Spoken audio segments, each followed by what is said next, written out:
Assalamualaikum warahmatullahi wabarakatuh. Di sini kami dari kelompok 9 akan memaparkan materi yang kami dapat dari paper yang berjudul Identifikasi Lapisan Tanah Bawah Permukaan di Sutami, Daerah Bendungan, dan sekitarnya menggunakan metode magnetik. Sebelum memulai memaparkan materi kami, izinkan kami memperkenalkan diri. Saya sendiri Rahmayani Lingga dengan NIM 21 selaku moderator, dan teman saya Cindy Sylvia Sianturi dengan NIM 05, Mayang Trusina dengan NIM 27, Daryl Rasya Filipi dengan NIM 33, dan Wuki Satria dengan NIM 39. Baiklah, selanjutnya kami akan memaparkan materi yang dimulai dari saya. Bendungan Sutami merupakan bendungan yang terletak di Desa Karangkates, Kecamatan Sumber Pucung, Kabupaten Malang. Bendungan Sutami merupakan bendungan yang dibangun pada tahun 1964 sampai 1973 dan mulai beroperasi pada tahun 1977. Berdasarkan penelitian sebelumnya, Bendungan Sutami berada di daerah rawan pergerakan tanah, sedangkan di bagian barat Bendungan Sutami terdapat zona lemah yang ditunjukkan oleh patahan geser lokal, sesar lokal Selorejo, dan area kontak batu gamping andesit.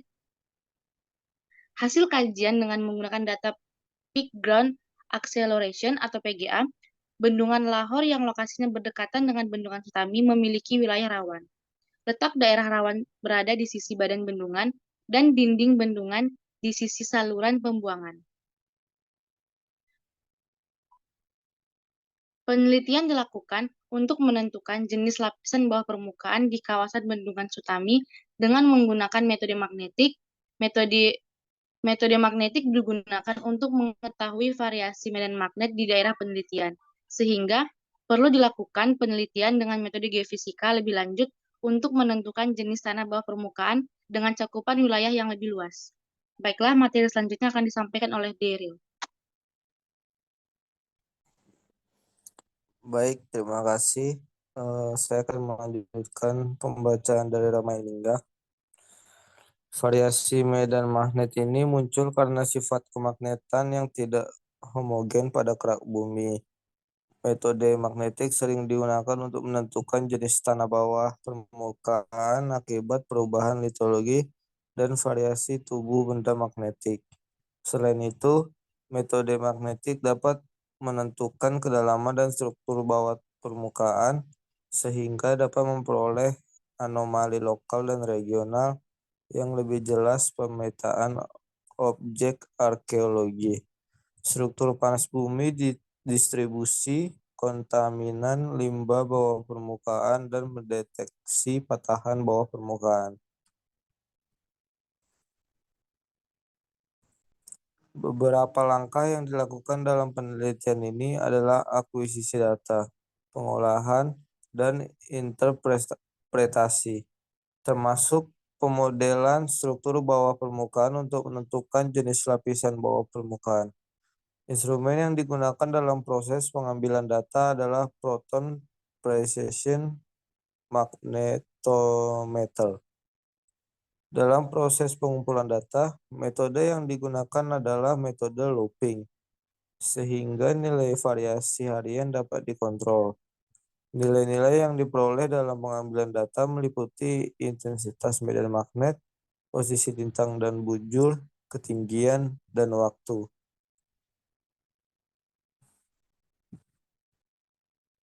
Pengolahan data dilakukan dengan melakukan beberapa koreksi terhadap hasil akuisisi data. 1. Koreksi harian.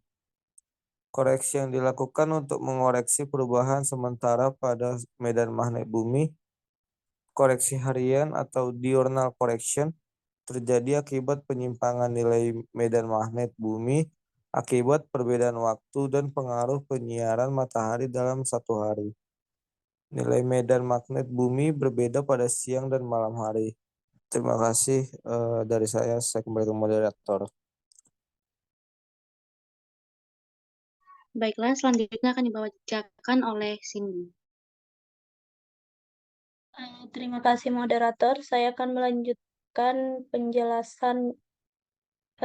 Dua, koreksi internasional geomatic reference file atau disingkat dengan IGRF. IGRF adalah data posisi lintang dan bujur, titik perolehan pengukuran, ketinggian, serta tanggal, bulan, dan tahun pengukuran.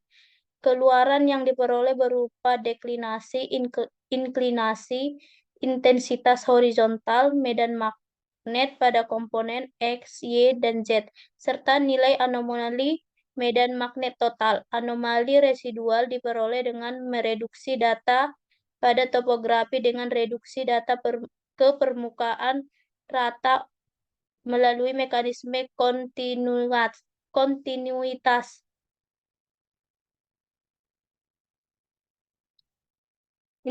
Interpretasi data menggunakan metode kualitatif dan kuantitatif. Metode kualitatif digunakan untuk menentukan batas horizontal target anomali dengan membaca peta kontur intensitas magnetik total. Interpretasi kualitatif juga harus menggunakan penilaian peta geologi pada lembar lokal untuk mendapatkan interpretasi yang sesuai dengan keadaan setempat.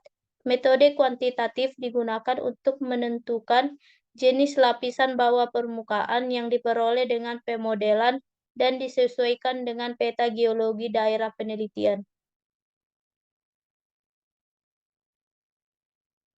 Anomali medan magnet adalah nilai medan magnet yang dihasilkan oleh batuan bawah permukaan yang menjadi target pengukuran. Kontur anomali medan magnet total menggambarkan kondisi geologi bawah permukaan secara umum yang disebabkan oleh anomali sumber dangkal dan sumber dalam.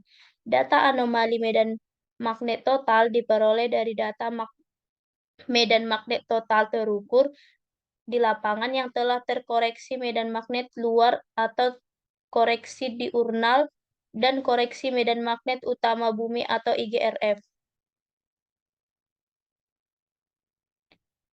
Dapat kita lihat gambar berdasarkan rentang nilai anomali magnetik total dapat dibagi menjadi dua kelompok, yaitu anomali rendah dan anomali tinggi.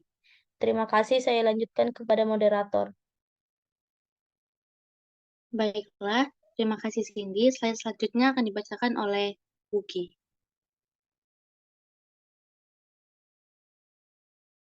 Anomali tinggi di bagian selatan ditunjukkan dengan warna kuning hingga merah muda dengan kisaran nilai 226,7 nt hingga 554,0 nt. Anomali ini diperkirakan berupa lava, andesit hingga basal dan latit porfiri dari formasi Mandalika atau TOM.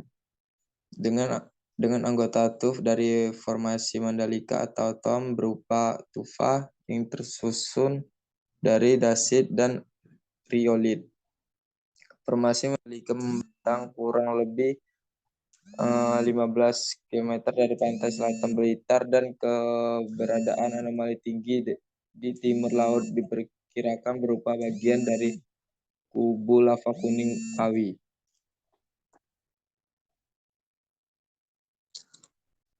Anomali rendah di bagian utara ditunjukkan dengan warna biru hingga hijau dengan nilai berkisar antara minus 210 nt hingga 209,5 nt. Anomali ini merupakan gabungan dari beberapa formasi yang terdiri dari formasi campur darat, formasi Wuni, formasi Nampol, dan formasi Wonosari. Formasi campur darat atau TMCL berupa batu gamping dan batu lempung. Formasi Wuni atau TMW terdiri dari breksi, lava andesitik atau andesit basaltik dengan sisipan tufan berkapur kasar. Formasi nopal atau TMN berupa batu pasir lempung, batu pasir tufan, dan batu gamping-gampingan.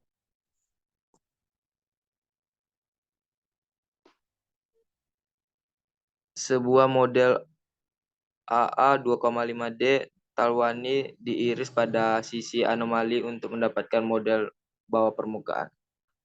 Saya kembalikan kepada moderator. Baik, terima kasih Uci. Selanjutnya akan dibacakan oleh saudari Mayang.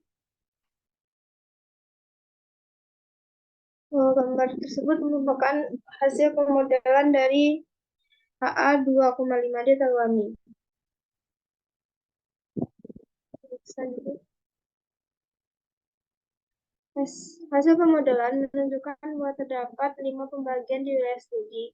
Bagian pertama adalah tanah dan batu abu yang memiliki suseptibilitas 0,1 kali 10 pangkat 3. Badan kedua adalah berupa berbatu pasir yang memiliki nilai suseptibilitas 6,8 kali 10 pangkat 3. Bagian ketiga adalah batu gamping dengan suseptibilitas batuan 5,7 kali 10 pangkat 3. Bagian keempat berupa batu pasir dan andesit dengan nilai suseptibilitas 0,8 kali 10 pangkat 3 sampai 75,6 kali 10 pangkat 3. Lapisan terakhir adalah bahan yang memiliki nilai suseptibilitas 75,6 kali 10 pangkat 3. Kesimpulannya, pertama, berdasarkan hasil penelitian yang telah dilakukan, dapat disimpulkan bahwa nilai anomali magnetik total berkisar antara 210 NT hingga 594 NT, dan tergolong anomali tinggi dan anomali rendah. Anomali tinggi di bagian selatan ditunjukkan dengan warna kuning hingga merah muda, dengan kisaran 226,7 NT hingga 594,0 NT. Anomali rendah di bagian utara ditunjukkan dengan warna biru hingga hijau dengan rentang nilai minus 210 NT hingga 209,5 NT, yang merupakan gabungan dari beberapa formasi terdiri dari formasi campur darat, formasi uni, formasi nampol, dan formasi Wonosari.